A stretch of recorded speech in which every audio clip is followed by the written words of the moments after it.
everybody. This is Taylor from the Cohen Group Northwest and the Whatcom County Real Estate Hub. Today, I'm joined by a super exciting guest. We have Ziad Youssef from My Traffic Man. He's here to sit down and talk with us a little bit today about home deeds, CCNRs, a lot of the language and rhetoric that's in there that we don't often think about, but that should be removed. And so I'm super excited to have you. Thank you so much for sitting down with me today. Can you give a little bit more of a detailed intro into who you are and what your business is? Absolutely. And I just want to take a moment to thank you, Taylor, and Cohen Group Northwest for finding the interesting community issues that matter, not only in real estate, but just in community in general. And, it's probably surprising to some people, like, why is My Traffic Man on here talking about real estate? And, my history is as the founder of mytrafficman.net and the Legal Care Center of Whatcom County. And most people would recognize me for fighting speeding tickets, having a cool traffic infraction app, and doing a lot of criminal defense and DUI defense over the last 18, 19 years of my career. Wow. And I about 6 years ago, was asked to volunteer for the board of law advocates. And that's what really introduced me to something I'd never really given much thought about, which is the civil legal needs of our community. And I understand that everyone has the right to a public defender if they're accused of a crime. But if they're subject to a landlord who is using discriminatory practices and can't afford to hire an attorney to fight that, they're not entitled to an attorney to fight that. At least they weren't when I started on the board of law advocates. And so I was introduced to that civil legal need, and I have really found it to be passionate, meaningful work for me. And that's probably the connection to what we're going to talk about today. If I was going to lay some background that would help people understand how is My Traffic Man associated with real estate, that's the connection. It's the civil legal need that the community has and the work that I've done on the board of law advocates. And that board, that's here locally in Whatcom County, I'm guessing? Yeah. So Law Advocates is Whatcom County's civil legal aid organization, and the organization provides free civil legal aid to low-income residents of Whatcom County by linking them with volunteer attorneys and other volunteers from the community to help them solve their civil legal needs, including now some of the most, the largest portion of our work includes landlord-tenant, because Washington has become the first state where tenants have the right to an attorney during an eviction. That's right. That is a unique thing for Washington State. It's a unique time in Washington State and Whatcom County after the pandemic and the rent moratorium ended. But of course, we're not here to just talk about the rent moratorium. I think there's bigger issues that we're going to talk about today. But that's my involvement. In fact, what really inspired the work around the racist language in covenants and restrictive deeds that are in communities across the country, not just Washington State and not just Bellingham. I don't want to pick on Bellingham. This is a problem that happened across the country.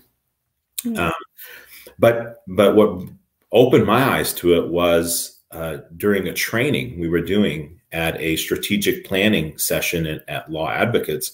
We were beginning work toward our commitment to become an inclusive organization and really an anti-racist organization. That's some strong language to say we're going to become anti-racist. And so we were doing this work, and one of our consultants presented in their presentation the existence of deeds in neighborhoods in Bellingham that restricted people from occupying the homes if they were not of the white race. And I was very shocked that it still was recorded, and probably just didn't think about it. Of course it would still be recorded unless we did something about it.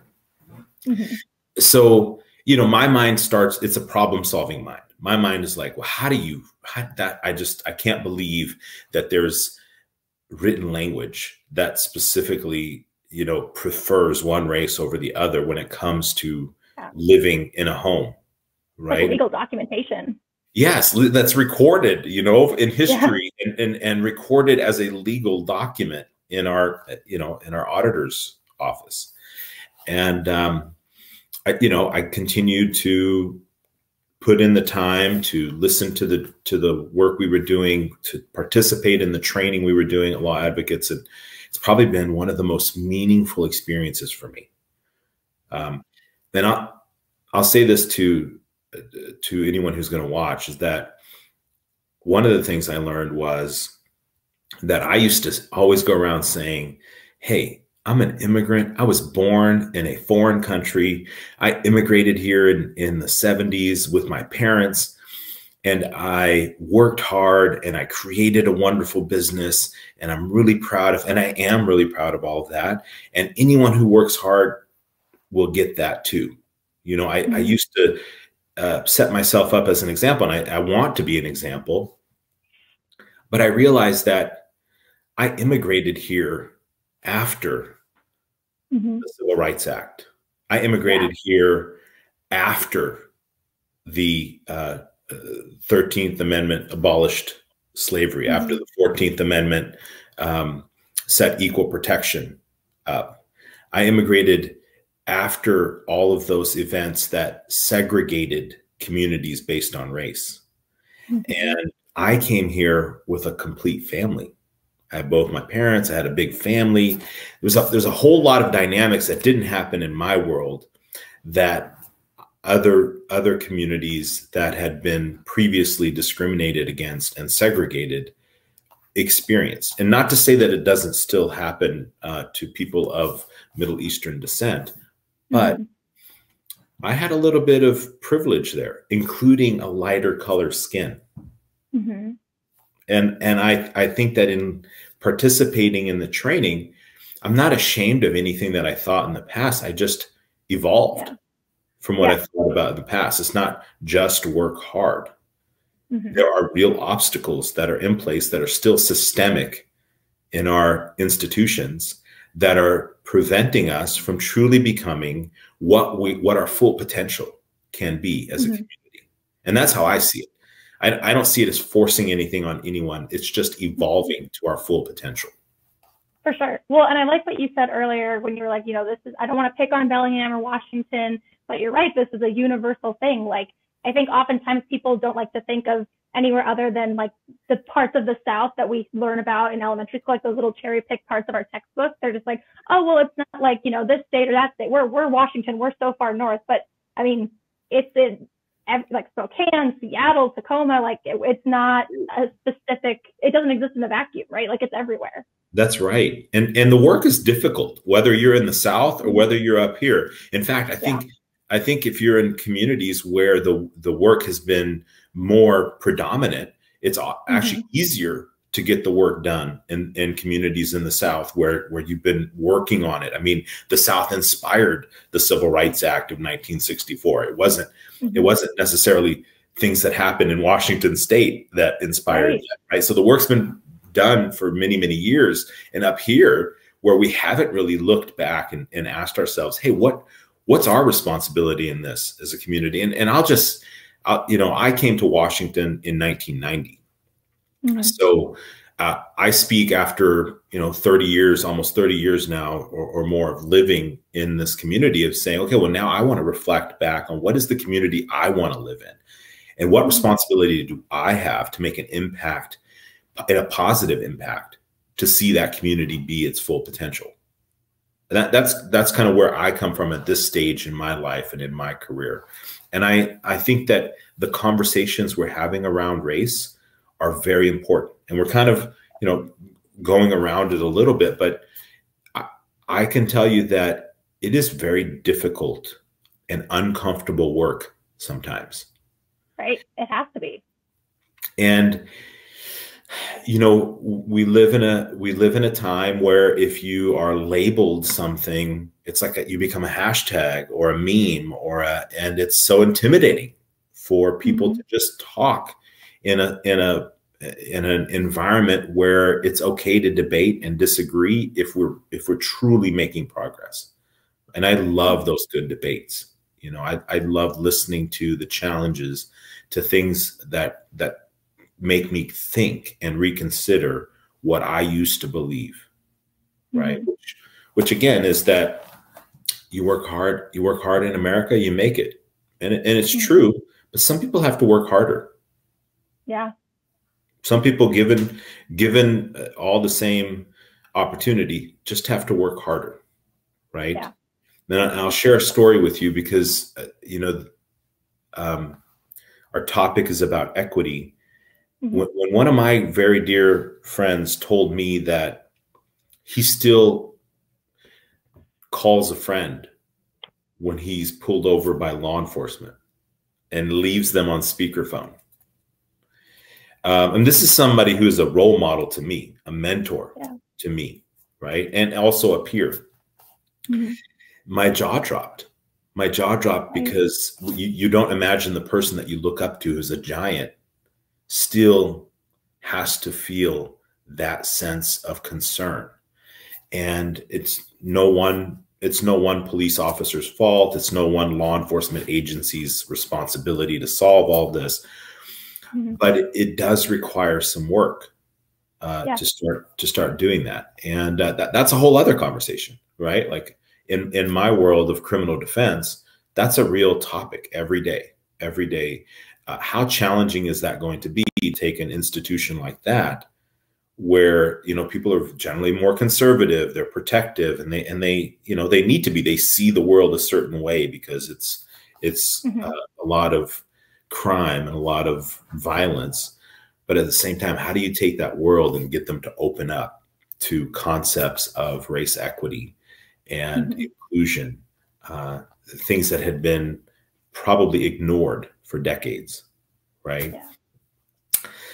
But you know, our conversation today is how do we do that in our neighborhoods? And I think what we're offering in this concept of inclusion deeds is a solution that really could transcend all of the institutions and manifest something much greater than the individual work of, you know, one area or picking on one particular person, right? To me, there's an opportunity for us to manifest something as a community by putting it down and memorializing it with each real estate transaction. We're talking about like deeds. And so would I be correct in saying that, like, now I'm on a real estate team, but I'm unlicensed. So my knowledge is still very much like growing and learning as I kind of learn all of the real estate gibberish and that kind of thing. But obviously like a deed, that's that legal piece of paper that says like, you know, so-and-so owns this property, right? That's right. How does that compare to like the CCNRs in a neighborhood?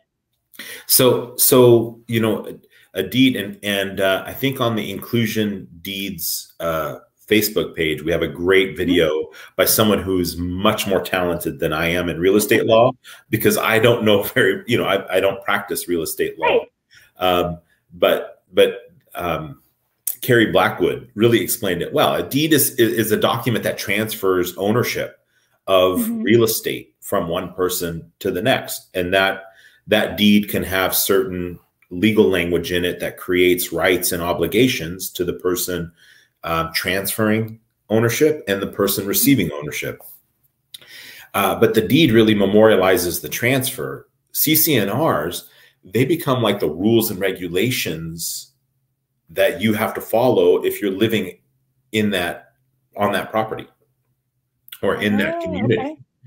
And CCNRs are like, you know, if you rent an apartment, you get these list of rules you have to follow. No pets, no smoking, no, you know.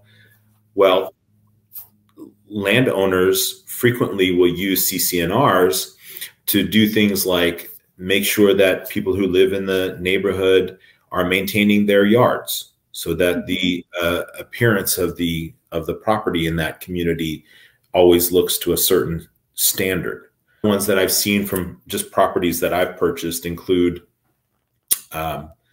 no derelict vehicles parked on the property. So the rule is you can't just have abandoned or derelict vehicles just piling up in your yard.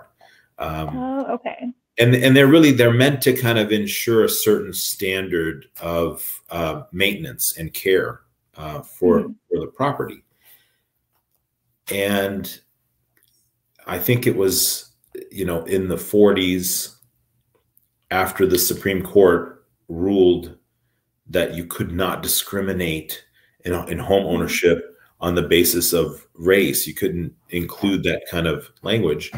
People started using CCNRs to exclude races other than the white race from living on certain properties in certain neighborhoods. And if you want, if you read the case, it specifically says it's about maintaining the value of the home. And you had shared with me a recent court decision from May versus Spokane, I think is what it was. Yeah. And I hadn't even seen that case prior to you sharing it with me. So that's how limited my experience in real estate law is. But I know how to read case law, and I read that case. And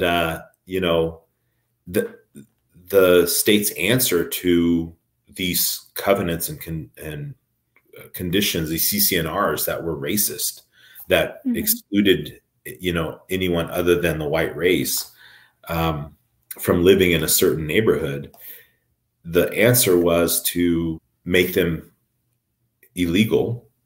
And then the Civil Rights Act of 1964 made them unenforceable, and the Fair Housing Law made them unenforceable. But in 1987, the state passed a law that allowed people to correct that language, right? In their deeds.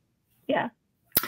Yeah, and it's a very interesting case because the court said correcting the language didn't require that someone go and delete it from the records. That correcting the language only requires that you file a judgment from the court or an order from the court that says that language is void. And if you record that, then it makes it void forever, right? Yeah. That's the option. And I think that the homeowners really just wanted to take the old document and mark it out. Yeah, they want to just kind of the language from the statute is to strike or eliminate from the record. So they want to eliminate it from the record. And this court decision from 2021 says that recording this judgment from the court is all you have to do to eliminate it from the record. And I think some homeowners literally want it gone, and I completely understand why. Right? I mean, I have friends and I have family who live in neighborhoods where that's an issue still. Yeah. And they were surprised, to hear it. So,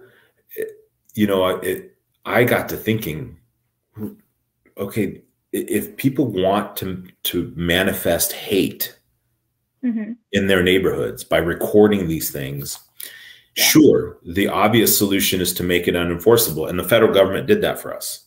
They made it unenforceable. No one's ever going to be able to enforce that document. Right. Legally, they can't do anything, it sounds like. Yeah. No one's ever going to be able to say, hey, you can't invite that non-white person to your house to live. You can't rent out a room to that non-white person because you have this old covenant that says whites only can occupy these buildings. Right. Yeah. That's what it says. I mean, it's ridiculous. And let me just say this. My thoughts on the evolution of a community include the hope that people who used to think one way that really could be characterized as racist can evolve from that, can find a place where they can be more peaceful about inclusion and not so afraid of having a community that is diverse and rich. And so I think that, you know, it's not unusual to believe that the families who recorded those restrictions still have relatives in that community. Oh yeah. I mean, this is not that long ago. Like when all the, like when fair housing and all those acts, like that was, I mean, less than 50, maybe a little over 50 years ago. Like it's not that long. People are still alive from that decade. 50, 60 years ago. Yes. So, I mean, this one case, the Spokane, May versus Spokane case, the gentleman who recorded it actually passed in 1946, but it was carried on. Like nobody ever fixed it after he passed. Yeah. And there were family members that kind of moved on with the same beliefs. And so, you know, that in those households, those conversations came up, and you know that that was being taught. And eventually, I think that there are, you know, conversations that are different from that. I think families can evolve from hate. Families can evolve from racism to something much better and much healthier for a community. So I don't come from a place where I want to destroy the record as a way to solve it, because it doesn't solve it. The history's still there, right? You have to acknowledge that. I like to replace it with something new, refresh it with something new, right? And so my thought was, if we really want inclusive communities, why don't we just start doing that? Recording. Why don't we start recording our intentions and memorializing our desire to live in communities that are inclusive, that are free from hate and discrimination on the basis of race or sex, national origin, religion, gender identity, physical ability, or mental ability. I mean, if you want to be inclusive, why not record something that memorializes your will to do that? Yeah, which is the Inclusion Deed project, right? Which is kind of what that's what inspired it. I'm like, let's just draft some language people can record on their title, which is separate from the deed. So inclusion deed probably sounds, it is misleading, because it's not a deed. It's not the transfer. It's not a document that transfers ownership. It's just the name for this initiative, which is to memorialize your desire to live in communities that are inclusive.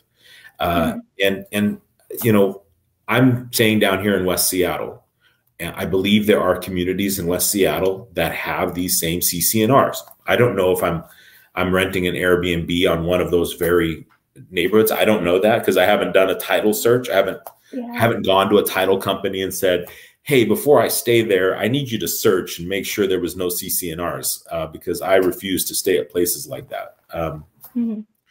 But when I did get here, it was wonderful to see that the owner of the house had a sign on the garage that said, at this home, we believe that Black Lives Matter, that human rights are women's rights, that that water is life. There was a whole series of, and I've seen several of these colorful signs on a Black background in neighborhoods all over Washington, right? And it came up last year when we were having a lot of the protests that people were worried about, but at the same time, people were expressing their desire to be inclusive, right, or be included as well.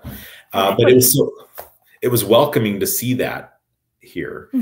And I truly believe that if you rent a home or buy a home, and you know that what's recorded on title in that home is something that says the owners of this property desire to live in a community that is free from hate and discrimination, you're going to feel more included when you see that, right? Yeah. And so the initiative was about encouraging anyone who was engaging in a real estate transaction to consider offering up this one-page memorandum to be recorded as part of the transaction. I had, you know, not thought it through completely to the very end, had not like created a board. I just was like, this is an easy solution. Let's just record this on the title, and people will see that this is what you want. Well, as a lawyer, I should have recognized this. You know, people worry if you record something, it means that it creates rights and obligations, right? Ah, okay. So that if someone doesn't get to buy a house, for example, or if they don't get to rent a certain place, and that language is recorded as a memorandum on the title, then they can say, well, that memorandum is actually just like a CCNR. We're gonna sue you because you discriminated on us and you memorialized your intention not to live in a community like that. And so there's been a lot of like hesitation because people don't want any friction when it comes to buying houses. They just want to get the home they want, or they just want to close the deal. They just want to sell. Right. Right. No bumps as much as possible. Yeah. And so I think what it's going to take is it'll take more engagement from banks who are issuing loans, and they're the ones that issue deeds of trust, right? So a lot of the feedback I got was like, hey, maybe the bank won't issue a deed of trust and lend you the money because they're worried about what this extra language might mean. Or title companies who could offer that as an option, right? When you close, the title company could say, hey, we can record this one-page document for you. But people would need legal advice on it, and we're not offering legal advice, right? This is not something that comes with, the title legal string, so to speak. Yeah, and we'd encourage. I would encourage anybody who's interested in doing something like that to actually speak to a lawyer about what the effects are, or speak to their real estate agent and see who they would recommend they talk to. But the idea is we could focus on deleting all of this, or we could focus on also creating the community we want by putting our intentions, writing our intentions down. Right. Yeah. I don't know if you've ever done that in setting your goals. You write down, what you want to see happen this next year, your goals, write them down. And I'm just a big believer in that as well. Just write them down and we'll see communities that become that way. Yeah. Lately, I think that it's a conversation that you just start having with your neighbors, that you can do it in small pockets. Right. And that's probably how it, ironically happened with the racist CCNRs. Neighbors started talking, let's just do this to keep it whites only. Well, you could talk to your neighbors and say, let's record this. It doesn't have to be my intention wasn't to actually create rights and obligations with it. It was merely to memorialize the desire of the community to live in a hate-free, discrimination-free neighborhood, right? And it'll take a little bit more analysis and some more kind of having conversations with strategic partners about what's the best way to implement something like that, right? Yeah.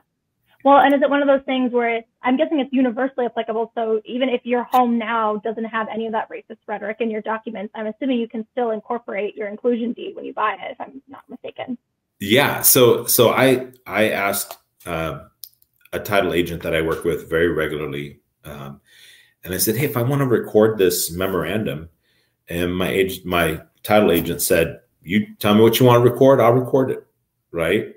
And so we can do it with any property. It's not about, it doesn't require that you do it only on properties that have this racist language in it, right? The idea is let's put it into every one of our communities. Let's memorialize inclusion and discrimination-free, hate-free communities in all of our neighborhoods by recording a simple memorandum that expresses what we believe in when it comes to inclusion, right? And you can do it as an attachment to your lease. So even if you can't afford to buy a home, but you're renting a home, you can say, I won't rent this place unless you also add to it this language, because I want to live in rental communities that are also free from hate and discrimination. Well, and right? what that does is it puts it in front of people who are landlords and property management who maybe wouldn't think to incorporate that in properties and buildings they own. And so now they're like, well, maybe I should include this. It seems like a no-brainer, right? Yeah, it seems like a no-brainer, but it quickly gets political, it gets legal, and people have Mm-hmm. hesitations. And I get it. Being a lawyer, I get why it's intimidating to think about, well, what are these legal ramifications?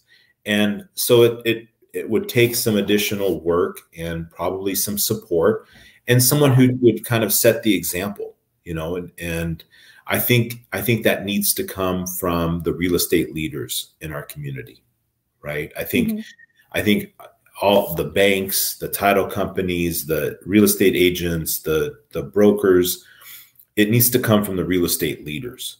And people need to say, this is how we can impact our community and help it become a more inclusive community, right? Yeah. And the debates that'll happen, well, I'm sure there'll be challenges and resistance, but it's simple. Either you want to do it or you don't. You don't have to force anybody to do it.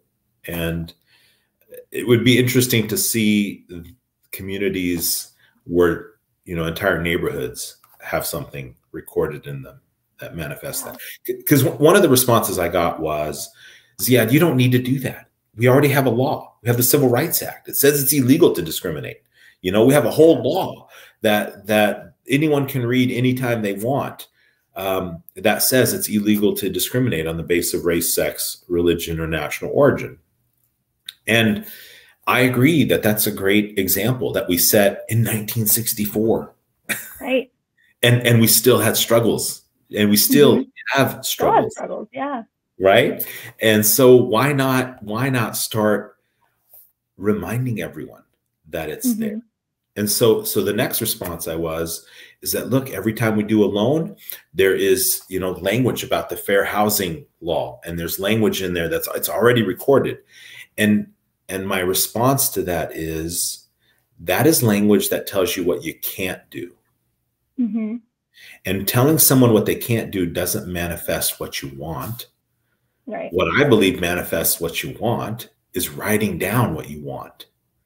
No one has written down and said, we want to live in an inclusive community. They've written down and said, it's illegal to live in an exclusionary community, right? Yep.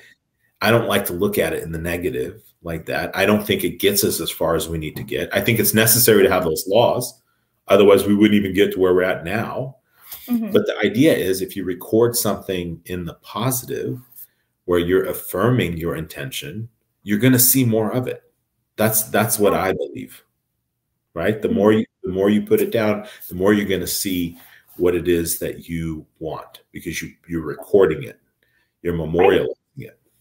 Well, and earlier you kind of touched on how, like, you can redact it, right? So that it's you can no longer see the harmful language, but I mean, the language is still there. So I like how you said, like, adding something in, because a month back we were sitting down with Kina Gruber-Scheer over at Moyac Group, and she was talking about how when she was doing an open house with her son, Adric, she wanted to open up the CCNRs and, like, the documents on the home they were showing to show him, like, hey, this is what it looks like when you're looking through the document, what the redacted language looks like. I was hosting an open house with my son, Adric, in Edgemoor.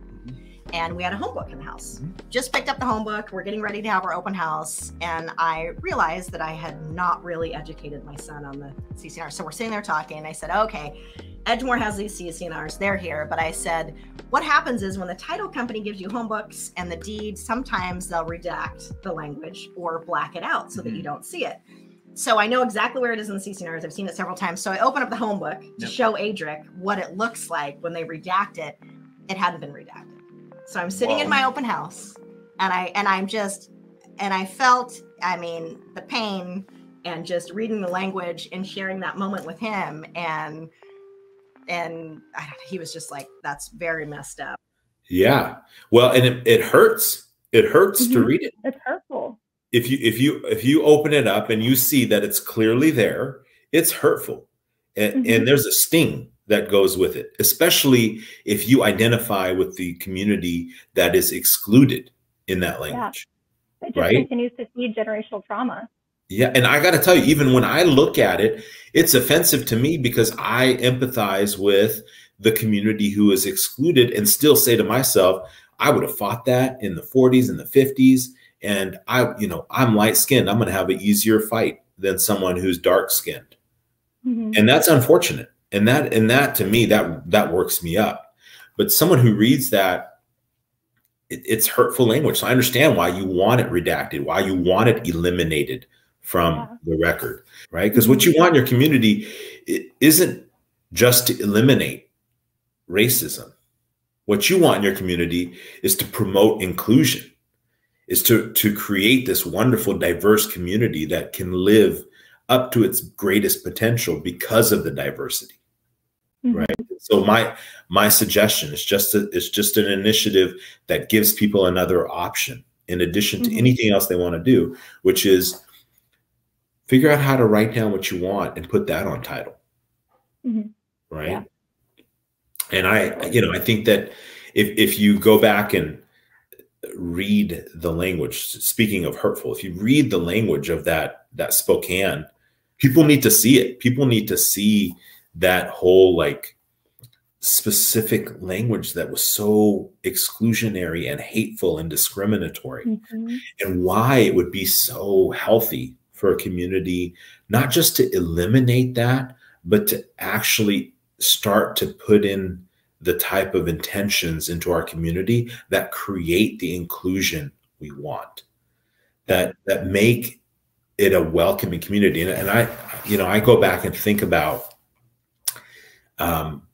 moving to this little neighborhood in Houston after we moved to Texas. So when I was born in Lebanon and we moved to Texas, and etched in my memory for the rest of my life was this wonderful community of neighbors who brought pies and cake over. I mean, this is when I learned about Southern hospitality, right? It's a very real thing. Yeah. And my dad tells the story about coming to America and he can only say yes and thank you. He didn't even know how to speak English fully, right? And we got enrolled in like preschool so we could get a head start and get to learning. But the neighbors didn't care. And that experience could have been much different. And in fact, I've spoken to other members of that community who had a much different experience in other neighborhoods in Houston. Wow. Because they were Black. They were discriminated against at school. And I'm glad I didn't have that permanently scarring experience. In fact, I had the opposite. I had a very welcoming, but I kind of want to take that tradition of welcome cakes and welcome pies and make that every community's reality by simply just starting somewhere, recording that you want to see an inclusive community, regardless of what someone's backgrounds or beliefs or characteristics or identity looks like, right? Yeah. Let's create a rich community. This is probably the first opportunity I've had to speak about inclusion deeds since we initially started the initiative. And I've had a few friends follow up with me. And of course, it's been a challenge to actually pick up with that initiative and go. I will say that Law Advocates passed a resolution in support of the language. Of the initiative, sorry, not the language, but the initiative. Yeah. And I think there are many members of our community who would love to start to rally around that if we created something.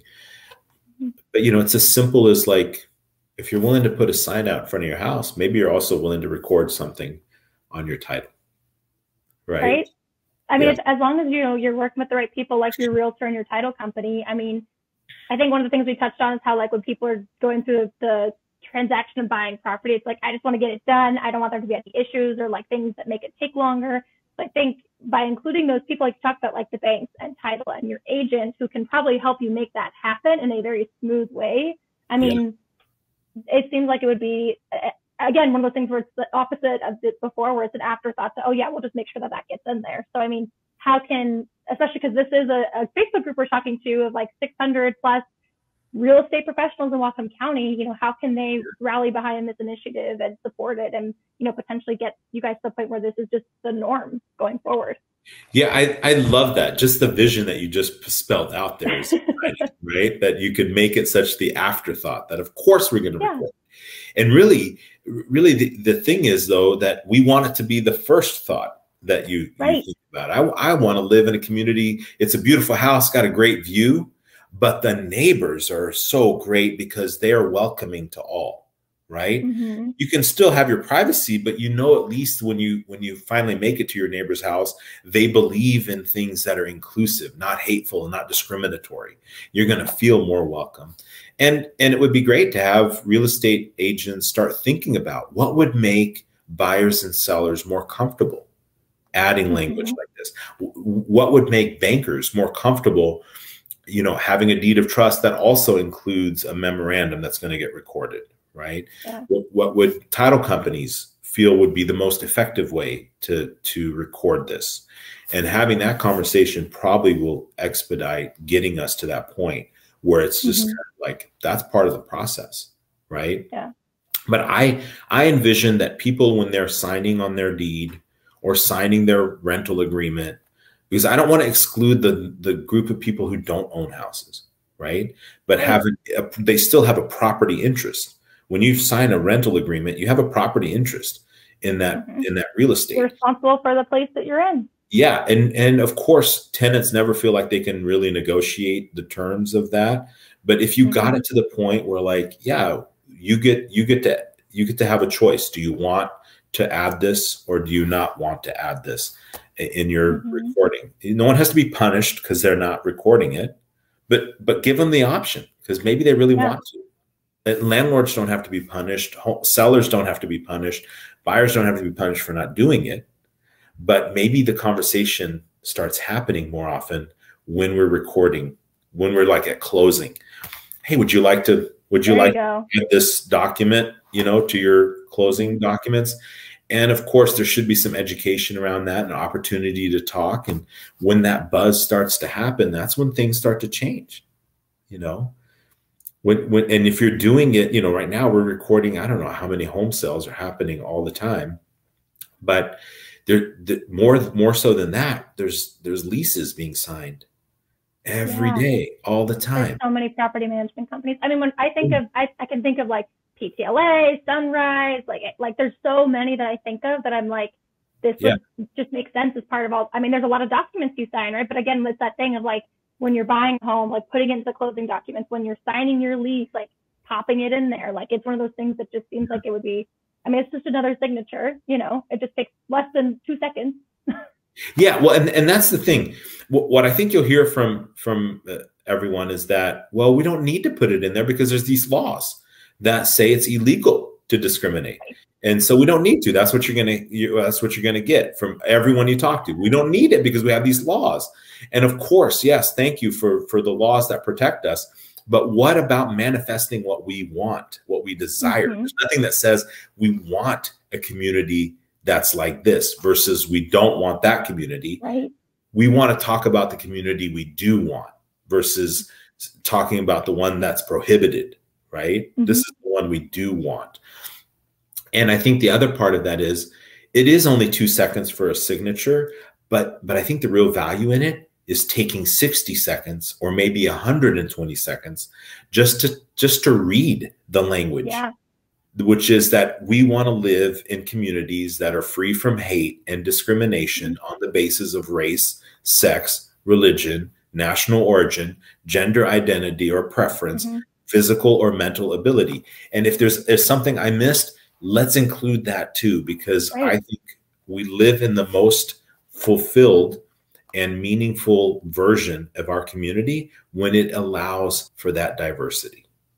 For sure. Well, and I think too, there's a lot of power in that, in explicitly saying like, hey, do you have a vested interest? Even if it's, you're not like, you know, you're not always out and, you know, doing stuff, but do you have a vested interest in the community that you live in and making it that space that everybody can see themselves living in, not just a subset of people.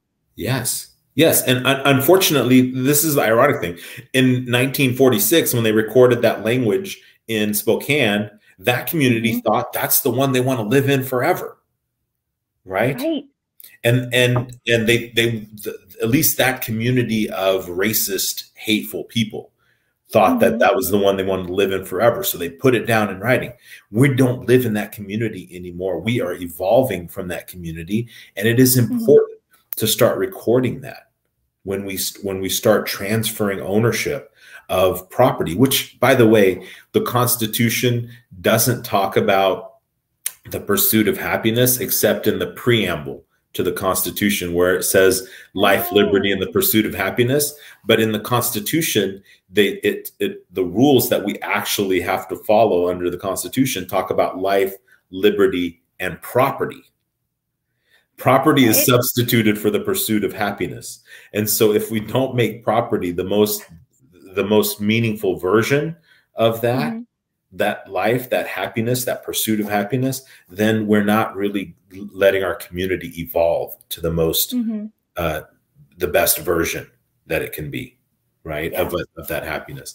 And you know, I think the work is going to be slow and steady, and it has been very slow. And I'll say this to any organization that is putting in the work to learn about race equity, to deconstruct the racist systemic, to deconstruct systemic racism. I encourage you to just be bold and brave and tough through the awkward conversations, because I've experienced it. I've experienced the awkward conversations, and I've experienced the really positive breakthroughs that happen, even though they're really tough and they could really kind of destabilize a organization. What you find afterwards, after having that tough, it's not a purging of negative thoughts, but it's a purging of fear. Yeah. When you brave the awkward conversation about race and not worry so much about being labeled anything racist or hateful, but rather learning about what it is you can do. I mean, I didn't realize that a lot of what I used to believe in would also potentially be considered racist. Yeah. You know, this idea that I want things to be perfect. That was described to us in one of the trainings as a white supremacist concept of perfection. Right? A standard you could never achieve, right? You're never going to get in because we set the definition of perfect, right? And, you know, so many other things that make you look back and think, okay, what can I learn? If you look at it as an opportunity to learn, it'll still be awkward. It'll still be tough. But this is me after a year of awkwardness, right? Like even though I haven't spent a lot of time working on the inclusion deed initiative, I've spent a lot of time at Law Advocates working on race equity and really just kind of engaging and getting behind it and having those tough conversations. And it just gets easier to talk. You know, it gets easier. So, you know, I think reaching out to real estate agents and property management companies, they might, you know, they're going to be so overworked right now, Taylor. They're all like, we don't have time for this. We can't, this isn't going to, but every once in a while, they're going to get together and they're going to talk about the topics that they want to tackle the next year, the next month. Maybe at some of those meetings, you know, the idea of manifesting something, not by just focusing on what's prohibited, but by recording our intentions in the positive light, you know, in kind of a positive affirmation.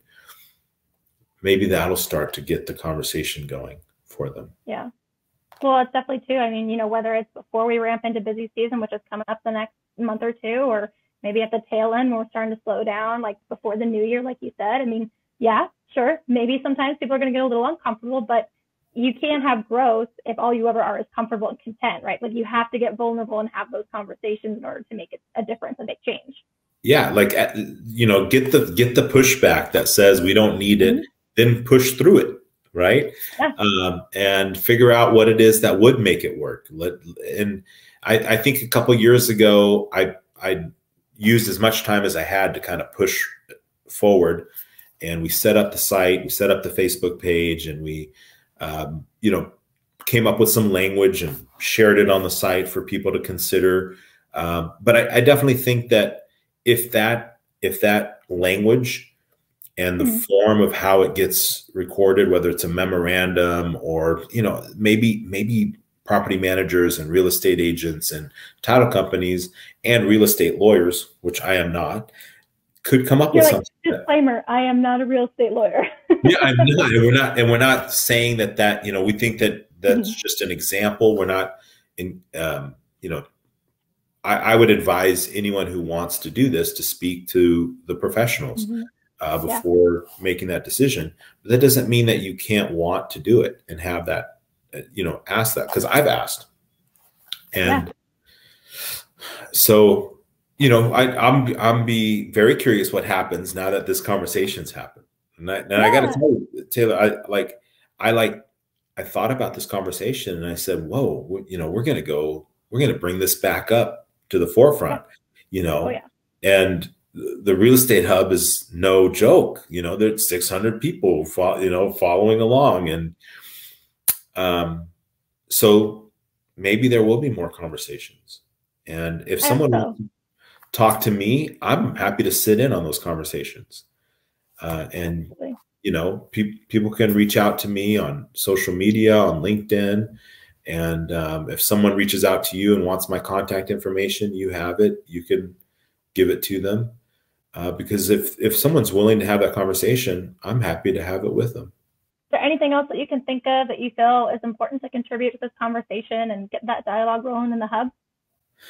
I think that if it's a topic that gets put on an agenda at some of the upcoming meetings, the association meetings, I think that's how you get this conversation going. You have to get it on the agenda. For example, when I was reaching out to some of the banks, one of the banks told me that they were going to add it to the agenda of their executive committee on their board. Wow. So that they would discuss it, right? And unfortunately, the pandemic hit right after that. So I didn't even stop the stuff for a little bit. Yeah, it really did. I mean, and that I never heard back. I didn't know, and I'm sure there were many other priorities that came before that needed to get urgently resolved. But if associations, whether it's real estate associations, property management associations, title company associations, if those associations have meetings and they can put the topic of this inclusion deed initiative on the agenda, then the conversation is going to happen, right? And essentially the conversation is this: is there a way to add a positive affirmation to title that is beyond just recording the language that tells us what's prohibited? And is the inclusion deed language in this memorandum that's on the inclusiondeed.org site, is that a good template? Can we recommend it? What can we change with it? How do we make that so that people who want to put that as a sign on their title versus just a sign in front of their house can do it? I think that's how we get it done. We start adding it to the agenda of the major influencers in the real estate world. Yeah, because then those clients and individuals can, like you said, if you have a sign, you can put in that memorandum and then kind of practice what you preach and really be all in on it. Yeah, right. So here's the ironic thing. I said to myself, okay, why didn't I do it? Because I've sold and purchased a house, and I want to do it, and my wife wants to do it. We're ready to do it, but we were moving so fast, and things are moving so fast right now. You're just grateful that either the house sold because you were switching and moving, or you're so grateful that you're just moving at such a pace you don't even slow down, right? But even though we didn't record it at closing, now that this conversation's come back up, what I'm talking about is I can go back and record it anytime I want as a property. Right. It's not conditional to whether you're in transition of changing property, ownership. And as a property owner, the question is going to be, well, if I put this language in there, is that going to prevent me from selling my house? Or is it going to cause hesitation if I go to sell it? Or are there going to be questions? Will someone, we circle back to what rights and obligations are created by this document. Right? Like maybe the concern that the next seller or next owner would take it out kind of thing. or not even if they'll take it out, but rather that they'll sue around that language, or they'll fight around that language because they didn't get the bid. They didn't get the winning bid on the house, or, you know, and they'll say, hey, this is a house that's not supposed to be free from discrimination. I believe that language now. That's one of the pushbacks I got, was that it could create an obligation. So then you have to think about, first, so what? What if it does? Do we really believe in that? Right. Right. And is it realistic that people are going to, you know, want to sue if there's really no discrimination, right? Or you're not violating, you're being inclusive. You're just taking the highest bid, right? Yeah. But I think that's where having the conversation on a broader scale with more of the influencers who can get behind it and say, no, it's okay. You can record that. That's what we want. If that's what you want, you don't want people discriminating. And the fear that someone's going to sue is probably very small compared to, you know, all the other things that are happening that are potentially exposing you to liability if something goes wrong, right? I mean, every real estate deal has all sorts of things that could go wrong. And this doesn't necessarily, this doesn't rank higher or lower than that, especially if you create it in such a way that it's not about creating rights and obligations, and it's focused more on what you believe in, right? So the memorandum, you know, it could say you shall live in a property that does not discriminate and is free of hate. But rather what it does say is that we desire to remember that we believe in a community that is free from hate. I mean, we're just trying to remember that that's what we believe in by recording it each time. And that was my way to say, okay, maybe that's not a right or an obligation that you have to worry about people suing around. It's just a memorandum. Right. But of course, again, disclaimer, not a real estate attorney. Don't know if that's true. I think people should actually get their own advice on that. And I think that it would help if some of the real heavy hitters who, you know, have the money to spend on real estate lawyers to advise them on how the language would be, you know, included in there without having to create additional. I'm not saying people should make this a CCNR. I'm saying people should record it as a memorandum, as a positive affirmation for their neighborhoods. You know, because that gets recorded forever, just like the one in Spokane. The auditor didn't want to delete the language because the auditor says the rules prevent her from deleting or changing records. And the court said all you have to do is record the order. You don't have to actually go and eliminate it or redact it. You just have to record this order on there. That's what the court decided there. But I think that in this situation, what we're doing is just putting a simple memorandum in there. Yeah. Right? Wouldn't it be great if when Adric opened up that document, he didn't only see the old language that was no longer enforceable, but he also saw a memorandum by some brave owner who said, I desire to live in a community that's free from hate and discrimination. Because I believe that would take some of the hurt away, and it would feel more welcoming and create a memory that was much more positive than the hurt of, oh, that's that unenforceable language that was there. You know, even if it's like lined out, right? To eliminate it, you still know it used to be there, right? That doesn't, right. If you want to change the community to something that you prefer, then you have to start manifesting it and making those positive affirmations in that direction. That's the community I want to live in, Taylor. That's, you know, let's make it. And I, you know, I love Bellingham. I like, on a separate topic, I read the article that the Herald posted yesterday about the number of minority-owned businesses within Bellingham city limits. I haven't seen that yet.